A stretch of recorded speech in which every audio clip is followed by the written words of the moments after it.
Hello guys, সিমিস গার্ডেনে আপনাদের সবাইকেই আমি স্বাগত জানাচ্ছি। এতদিন তোমাদের সাথে আমি শেয়ার করে এসেছি যে প্লান্টস কিভাবে গ্রো করা যায়, আমি কত কী প্লান্টস লাগাই সেটা নিয়ে। আজ আমি শেয়ার করছি এই অনেক দিন ধরে রোদে রেখে রেখে পুরো টবগুলি নষ্ট হয়ে গেছিলো, তো আমি কালার করেছি, তো সেগুলোই আজ আমি তোমাদের সাথে শেয়ার করবো বলে।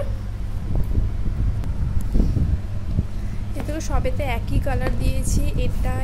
এটা বর্ডার কমপ্লিট হয়ে গেছে, এগুলোর বর্ডার বাকি রয়েছে, এগুলো শুধু নিচেরগুলো হয়েছে, বর্ডারগুলো বাকি রয়েছে। আরও অনেকগুলি টব আমি রং করেছি, যেগুলো বাইরে রোদে দিয়ে রেখেছি। তো সেগুলোর ভিডিও আমি তোমাদের সাথে শেয়ার করতে পারছি না, কারণ ওগুলো তুললেই হাতে রং লেগে যাচ্ছে বলে। এগুলো শুকিয়ে গেছে, এগুলো আর একটু সকালের দিকে করেছিলাম, এগুলো শুকিয়ে গেছে বলে আমি তোমাদের সাথে এদের ছোট্ট একটা ভিডিও করলাম। এইরকমই অনেক নতুন নতুন ভিডিও পাওয়ার জন্য আমার চ্যানেলটাকে একটু সাবস্ক্রাইব করে দেবেন।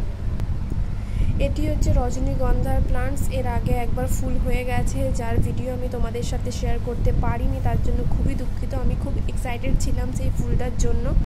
তো ভিডিও করার আগেই আমি গাছটি থেকে ফুলটা কেটে নিয়ে আমি বাড়িতে সাজিয়ে রেখেছিলাম। তো যাই হোক, ওই বড় গাছটা থেকে চারা বেরোনোর পর আমি অনেকগুলি চারা বেরিয়েছিল, তো আমি ছোট্ট একটা চারা লাগিয়েছিলাম। এখান থেকে অনেকগুলি বেরিয়েছে, ওখানে একটা অন্য গাছ দেখা যাচ্ছে, ওটারও চারা আমি বসিয়েছি। ওটা ঠিকমতো গ্রো করে নিলে আমি ওটা অন্য পটে ওকে দেব।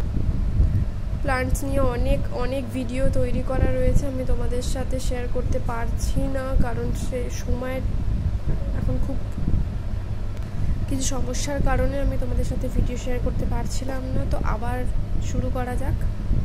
ভিডিওটি ভালো লাগলে লাইক অ্যান্ড শেয়ার করবেন। Thank you.